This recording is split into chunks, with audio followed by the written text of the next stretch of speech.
সূর্যকমল আমার সজনের কি হবে? কে ওকে আর বিয়ে করবে? কে ওকে বিয়ে করবে?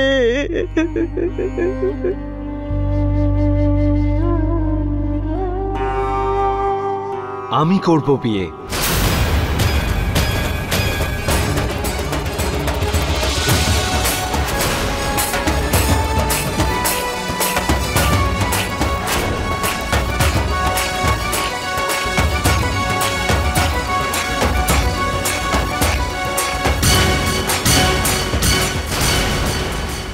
যদি আপনার আপত্তি না থাকে তাহলে আমি সজনীকে বিয়ে করব।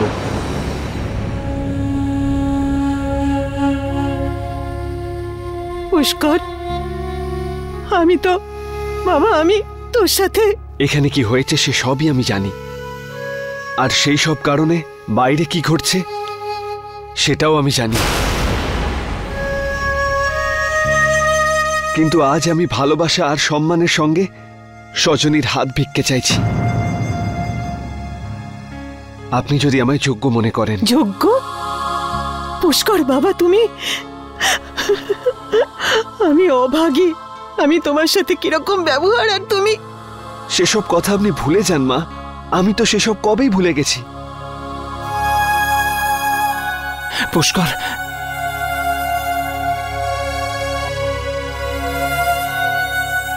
তোমার খুব বড় মন পুষ্কর, বুঝতে পারছি না কোন কথা দিয়ে তোমার কাছে ক্ষমা চাইব। জামাই বাবু প্লিজ, আমার আপনার ওপর কোনো রাগ নেই। প্রত্যেক মানুষই তার বোনের জন্য ভালো ভালো পাত্রের সন্ধান করে।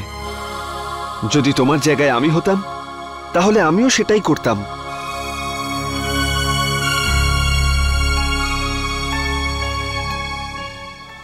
সুখী হও বাবা, সুখী হও। জামাই বাবু, তোমরা যখনই বলবে আমি সজনীকে বিয়ে করতে প্রস্তুত।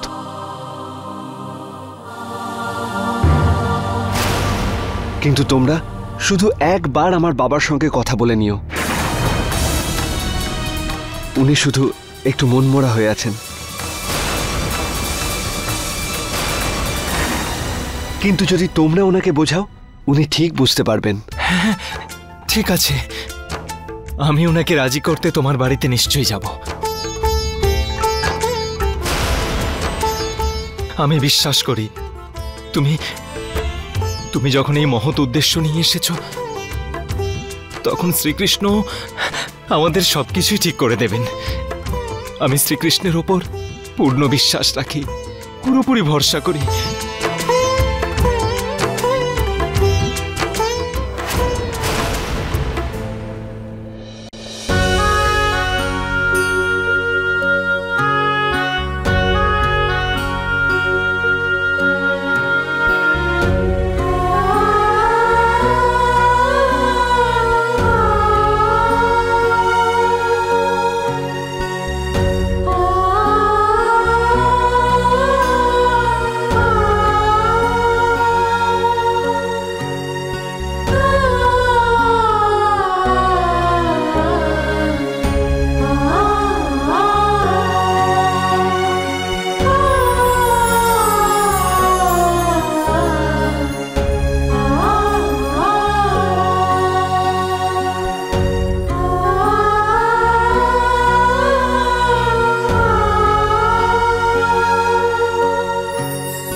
আমি তো জানতাম যে এই লাল শাড়িতে তোমাকে ভীষণ ভালো লাগবে, কিন্তু এত সুন্দর লাগবে সেটা জানতাম না। আমার ক্ষতস্থানে নুন ছিটানোর জন্য আর কয়েকদিন অপেক্ষা করা যেত না?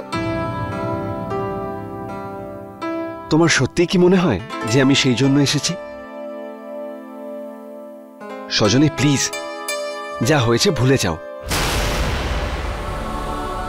আর তাছাড়াও এখন তো তোমার জীবনে শুধু খুশি আর খুশি। তুমি কি করে জানলে? ওই দেখো, আমি যদি না জানি তাহলে আর কে জানবে? আমার সঙ্গেই তোমার বিয়ে হতে চলেছে।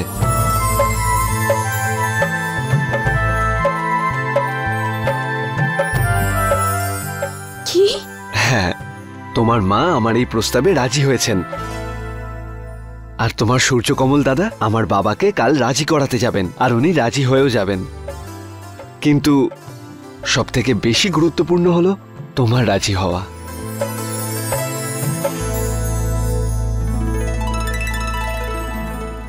সজনী, আমি তোমায় ভীষণ ভালোবাসি, আর তোমার সঙ্গে আমি সারা জীবন কাটাতে চাই।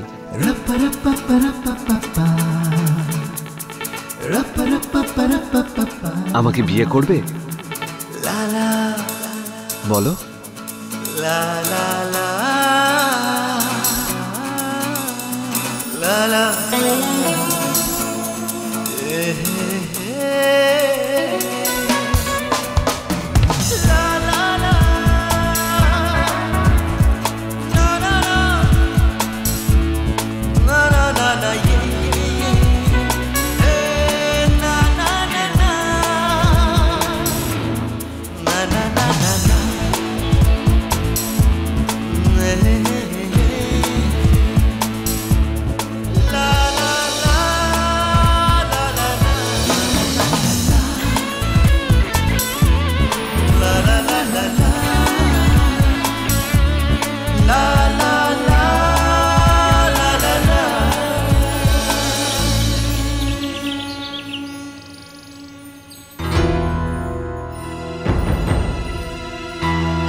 এই পাখাটা এত আস্তে আস্তে ঘুরছে কেন?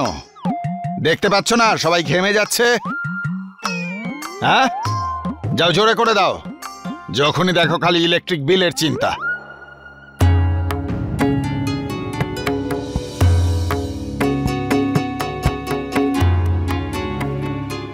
আমার এই সম্বন্ধ নিয়ে কোনো আপত্তি নেই, আমি রাজি আছি ভাই, রাজি আছি। জানো এই বিয়েতে আমার কেন আপত্তি নেই? হ্যাঁ, বিষয়টা ওর খুশিকে নিয়ে। আমাদের বাপ ছেলের পছন্দ একদম আলাদা হতে পারে, কিন্তু মাঝখানে কেবল একটাই জিনিস আছে, বাপ ছেলের ভালোবাসা। ঠিক বলেছেন। আরে গাধা, যখন তুই ঠিকই করে নিয়েছিস যে বিয়ে তুই যাকে ভালোবাসিস তাকেই করবি, তাহলে আমায় জিজ্ঞেস করছিস কেন? না না, এটা কোনো কথা হলো? আগে আমি কি বলবো দাদা? মেসোমশাই, আমরা মানছি যে আমরা একবার আপনার বিশ্বাস ভেঙে দিয়েছিলাম, কিন্তু বিশ্বাস করুন মেসোমশাই, তাতে আমাদের স্বজনের কোনো দোষ ছিল না। আর ভরসা রাখুন মেসোমশাই, আপনি ওর চেয়ে ভালো আর সংস্কারী মেয়ে কোথাও পাবেন না। আর কি? দেখো মা, যে বৌদি তার ননদের এত সুখ্যাতি করে সে মেয়ে তো অবশ্যই ভালো। হ্যাঁ, একদমই ঠিক।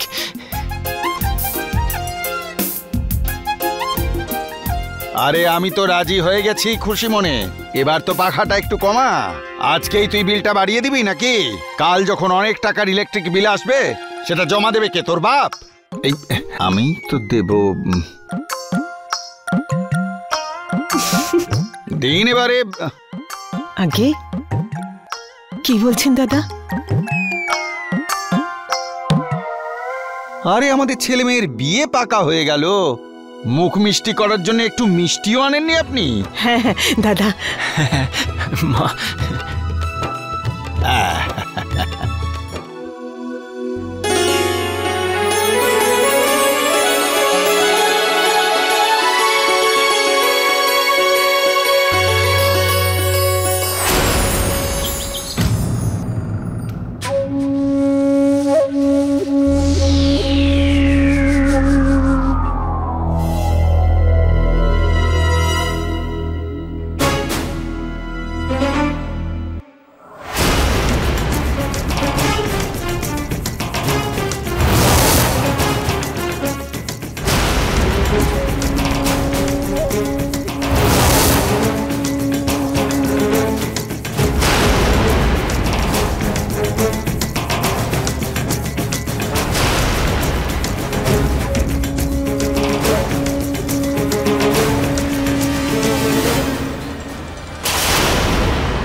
হ্যালো। আরে তুই শুনেছিস সুমি? সজনের বিয়ে পুষ্করের সঙ্গে হচ্ছে। হ্যাঁ দাদা, আমাকে প্রীতি বলল। কি আনন্দের খবর, তাই না? হ্যাঁ সুমি, আমি জানি প্রীতি কতটা খুশি হতে পারে, আর সেই আনন্দে আমাদের সবার সঙ্গে নিশ্চয়ই দেখা করতে চাইছে। কিন্তু দেখ না সুমি, দাদা হওয়া সত্ত্বেও আমি আজ ওর কাছে যেতে পারছি না। দাদা, এই সব কিছু তো ওর খুশির জন্য করছি, তাই না? এমনিতে দাদা, আমার কাছে একটা খুশির খবর আছে তোমাকে শোনানোর জন্য। কি? আমি আমার ফ্যাক্টরির জন্য একটা জায়গা খুঁজে পেয়েছি, ছোট্ট জায়গা। আরে সুমি, এটা তো খুব ভালো খবর। হ্যাঁ দাদা, জায়গাটা ভাড়ায় পেয়েছি, কিন্তু খুব সুবিধা। যদি কিছু করে উঠতে পারি না, তাহলে বাবাকে খুব সাহায্য করতে পারবো। আরে হবে হবে, নিশ্চয়ই তোর কাজ খুব ভালো করে হবে। কারণ আমাদের সবার শুভকামনা আর শ্রীকৃষ্ণের আশীর্বাদ আছে তোর সঙ্গে। All the best. Thank you দাদা, বাই বাই।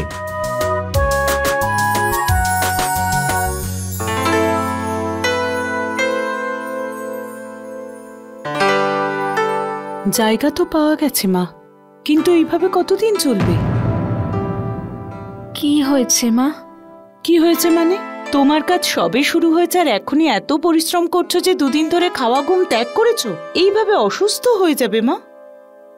আমার মনে হয় না এই কাজটা তুমি একা করতে পারবে। আমি জানি মা, একা একা কিচ্ছু করতে পারবো না, কিন্তু এই সময় আমরা বাইরে থেকে লোক রাখতে পারবো না। তাদের মাইনে কোত্থেকে দেব? কিন্তু মা, তুমি কোনো এক্সপিরিয়েন্সড বিশ্বাসী লোককে তোমার বিজনেস পার্টনার করতে পারো, কিন্তু এই রকম লোক পাবে কোথায়?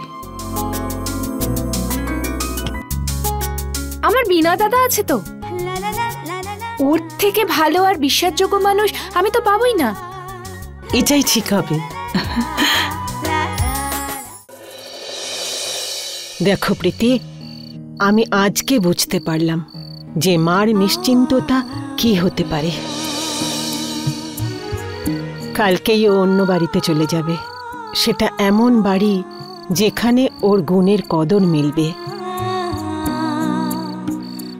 এমন জায়গা যেখানে ও সম্মান ভালোবাসা সব পাবে, যা জীবনভর জমে থাকবে। আর সত্যিকারের ভালোবাসা, যার কাছে টাকা পয়সা, ঘর বাড়ি, ধন দৌলত সবকিছু তুচ্ছ।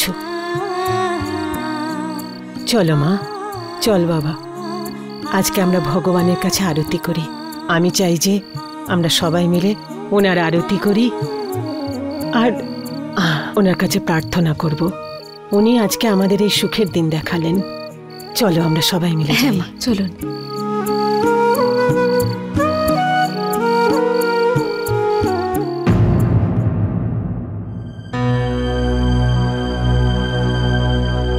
আরে এটা তো সজনের বিয়ের হার, তাই না? এখানে কেন আনলে? আসতে বলো, তোমার প্রবলেম সলভ হয়ে যাবে সেই জন্য নিয়ে এসেছি। আমার প্রবলেম? হ্যাঁ গো, তোমার প্রবলেম। আরে মামা আমাকে ফোন করেছিল, হিসাব চাইছিল তোমার থেকে। আমার কাছে?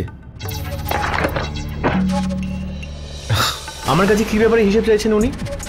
নীরজ, বিয়েতে কত খরচা হয়েছে? কে বললো বলে হয়েছে? আমি বলেছিলাম, তাই না? তাহলে এখন তোমার ওই জোচ্চোর দাদার জন্য আমি নিজের বোনের গয়না বিক্রি করে দেব? আরে অন্তত একটু তো লজ্জা পাওয়া উচিত, তাই না? হ্যাঁ, চুরি করে আবার চাপা দেওয়ার চেষ্টা করছে।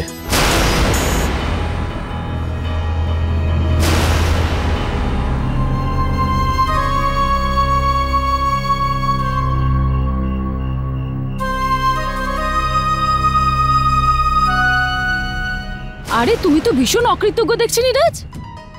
আমার মামা কি করেনি তোমার জন্য? যাই হোক, বিয়ে হয়নি তো হয়নি, কিন্তু যা খরচা হয়েছে তার হিসাব তো তোমাকে দিতেই হবে নীরজ। তুমি আমার কাছে হিসাব চাইছো ঋতু? আমার কাছে? ঠিক আছে, আমি তোমাকে হিসাব দেব, প্রত্যেকটা টাকার হিসাব দেব আমি তোমাকে, কিন্তু শুরু থেকে দেব। সব থেকে আগে ওই 4 লক্ষ টাকার হিসেব, যেটা সূর্যকমল দাদা দিন রাত অক্লান্ত পরিশ্রম করে আর প্রীতি বৌদি নিজের গয়নাগাটি বিক্রি করে দিয়ে সজনীর অপারেশনের জন্য জোগাড় করেছিল। আর যে টাকাটা তুমি খুব সহজেই চুরি করে নিলে। কিসের জন্য? নিজের সুখ স্বাচ্ছন্দ্যের জন্য। যে সুখ তুমি আমার সঙ্গে ভোগ করতে দিল্লিতে গিয়ে। আমাকে বলেছিলে যে তুমি লটারি পেয়েছো, আর ওদিকে মাকে বলেছিলে যে তোমার দাদার অ্যাক্সিডেন্ট হয়েছে, সজনীর থেকেও বেশি সিরিয়াস। আরে তুমি তো আমার বোনের বেঁচে থাকার শেষ আশাটাও কেড়ে নিয়েছিলে। তুমি সব কিছু জানতে, তা সত্ত্বেও তুমি শুধুমাত্র প্রীতি বৌদিকে ছোট করার জন্য আমাদের সজনীর বিয়েটা একটা খারাপ ছেলের সঙ্গে দিতে চেয়েছিলে। জি,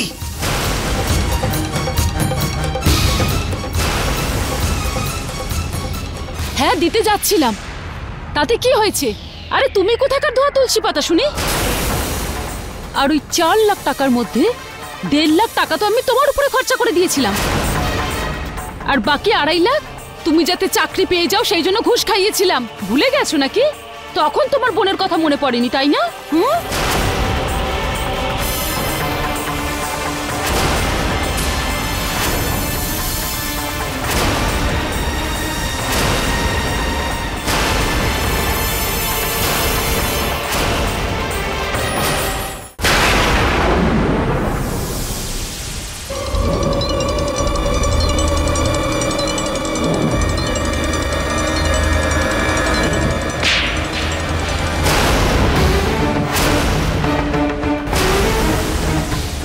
মা আমি কিচ্ছু করিনি মা।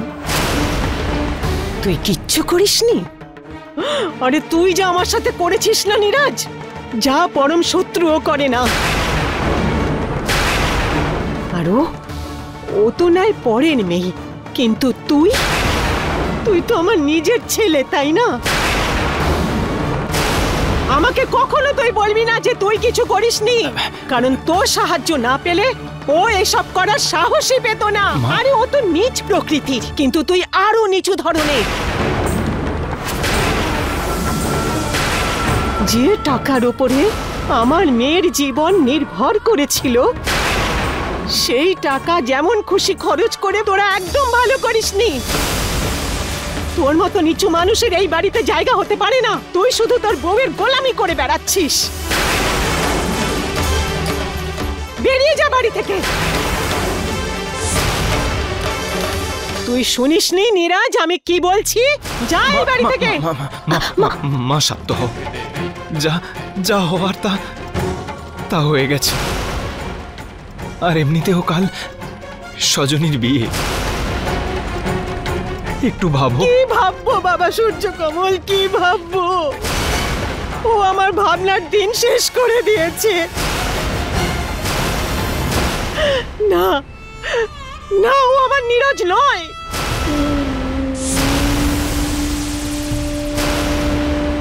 ও আমার নীরজ হতে পারে না। ও তোমারই ছেলে মা।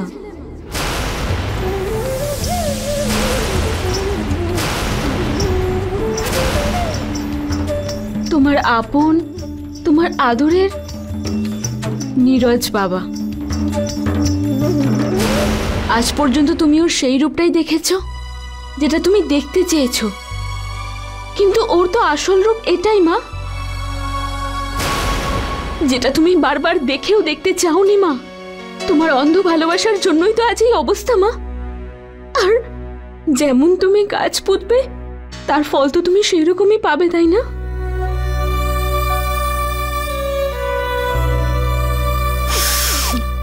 তুই সত্যি বলেছিস মা রে, একদম সত্যি বলেছিস। যাদের স্বভাব এত নিচু প্রকৃতির, সেখানে আমি কি করতে পারি?